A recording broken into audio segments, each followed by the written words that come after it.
I think the first protocol for ourselves was I went to our GP. We both share the same GP, don't we, Mum?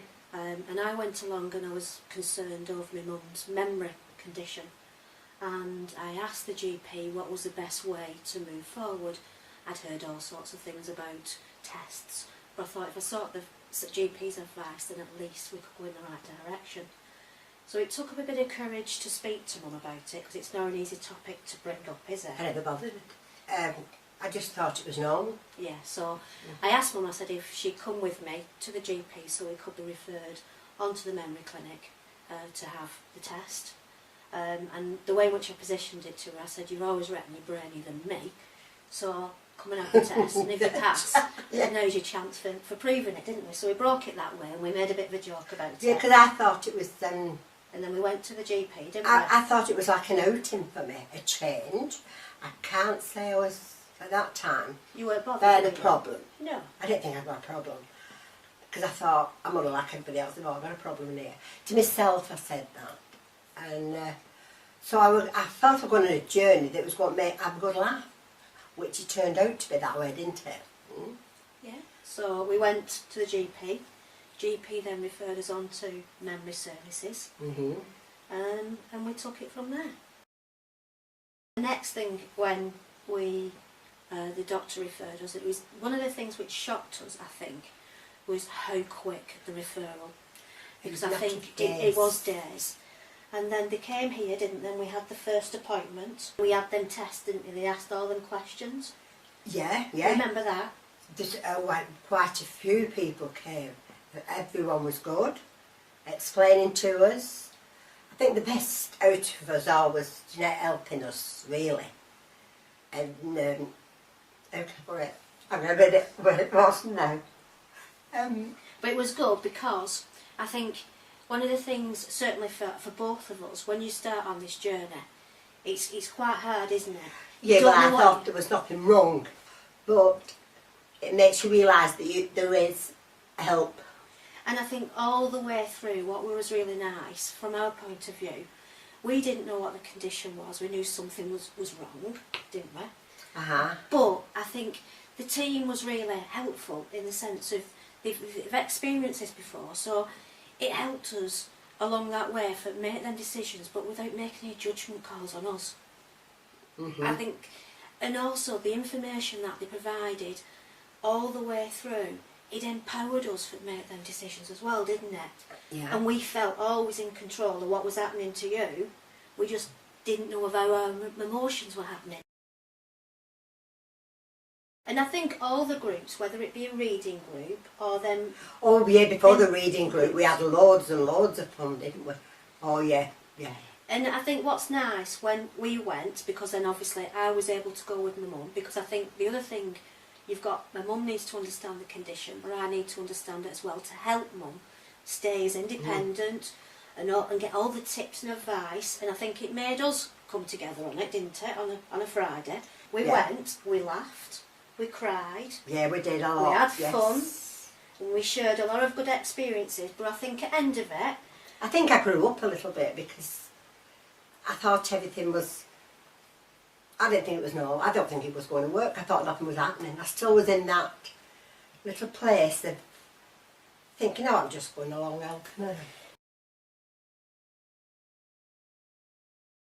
In a way, it sounds daft, this. I feel proud. Yeah. That I can accept it and I can talk about it, can't I? You can. If any of them say anything to me, I make a joke. I look at it now and look back and think, would I be in the same place now? I don't think we would be. And I think it's been life-changing. I think it is, definitely. We would not be where we are now, feeling happy about what you've got and moving on without that memory support team, would we? That listening to us, understanding us too as individuals, respecting our views. I think it was like as two separate people. I mean, if we think about it compared to, say, like when you've been to other consultants. It's full attention for you, and you know when you're going to enjoy it. You know you've got that confidence. You couldn't wait from coming because you knew it was Because you learn more each time, didn't Yeah. you? But I have to say, it was not just the individuals, it's the team. And I think because the team is made up of different abilities and different personalities and different strengths, they really sound off with each other. And when we went to the post-dementia group, what it allowed you to do, you talked about different topics, didn't we? And there was times for laughing, there was times for crying, there was times for learning. Yeah. And I think because you had so much of a great team and a bonding team, what that actually did is promote the right emotion at the right point. Well, beforehand, we felt ashamed, didn't we? But everybody felt the same.